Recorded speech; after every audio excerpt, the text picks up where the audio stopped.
సందీప్ రెడ్డి వంగ ప్రస్తుతం ప్రభాస్ తో స్పిరిట్ అనే సినిమా చేస్తున్నాడనే విషయం మనందరికీ తెలిసిందే. ఈ సినిమాలో ప్రభాస్ తమ్ముడి క్యారెక్టర్ కూడా సినిమాలో ఎక్కువగా ఇంపాక్ట్ ని చూపించబోతుందట.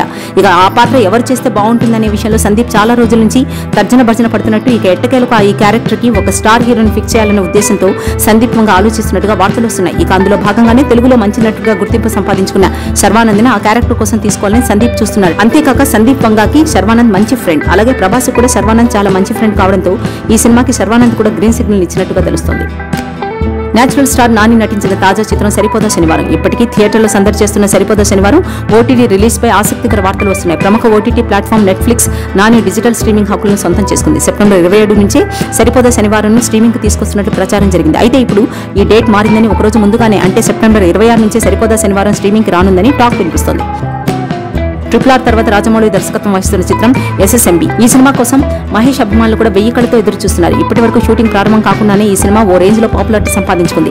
తాజాగా ఈ సినిమా నుంచి మరొక న్యూస్ వైరల్ గా మారుతుంది. అదేంటంటే ఈ సినిమా స్టోరీ 18వ శతాబ్దంలోని కథాంశాన్ని ఈ కాలానికి తగ్గట్టుగానే సినిమా షూటింగ్ సెట్ వేస్తున్నట్టు తెలుస్తోంది. ముఖ్యంగా ఒక గిరిజన తెగకు సంబంధించిన గ్రామాన్ని రాజమౌళి తరహాలో సృష్టించబోతున్నారట. ఈ మూవీ కోసం ఏకంగా 200 మంది జూనియర్ ఆర్టిస్టులను తీసుకోబోతున్నట్లు టాలీవుడ్ ఇండస్ట్రీలో వార్తలు వినిపిస్తున్నాయి. Bollywood lady super star Deepika Padukone ఈ నెల 8న పాపాయికి జన్మనిచ్చిన విషయం తెలిసిందే. తన బేబీ పెంపకం విషయంలో దీపిక ఓ బలమైన నిర్ణయాన్ని తీసుకుందట. సాధారణంగా సెలబ్రిటీలు తమ పిల్లల్ని చూసుకునేందుకు ఎక్కువ మొత్తంలో డబ్బు వెచ్చించి ఆయమ్మల్ని నియమిస్తుంటారు. కానీ దీపిక అలాంటి వాటికి తాను పూర్తి విరుద్ధమని తేల్చి చెప్పేసింది. ఐశ్వర్యరాయ్, అనుష్క శర్మ కూడా తమ బిడ్డల్ని ఆయమ్మల సహాయం లేకుండానే పెంచుకున్నారు. నేను వారి దారిలోనే పయనిస్తా, నా బిడ్డను నేనే పెంచుతా, కెరీర్ కూడా దాని తర్వాత అని పేర్కొన్నదట దీపిక. అంతేకాదు తన పాపను ఫోటోలకు కూడా దూరంగా ఉంచాలని ఆమె నిర్ణయం తీసుకున్నారట. దక్షిణాది సినిమాను పాన్ ఇండియా స్థాయికి తీసుకెళ్లిన గ్రేట్ డైరెక్టర్ శంకర్ ముద్ర తనయ అతిథి శంకర్. ఈ చెన్నై చందమామ త్వరలో కథానాయికగా తెలుగు తెరపై అదృష్టాన్ని పరీక్షించుకోనుంది. తమిళ చిత్రం గరుడన్కి రీమేక్ గా వస్తున్న వీర ధీర శూర సినిమాలో ఈమె కథానాయికగా నటించనున్నారు. బెల్లంకొండ శ్రీనివాస్, మంచు మనోజ్, నారా రోహిత్ ఇందులో కథానాయకులు.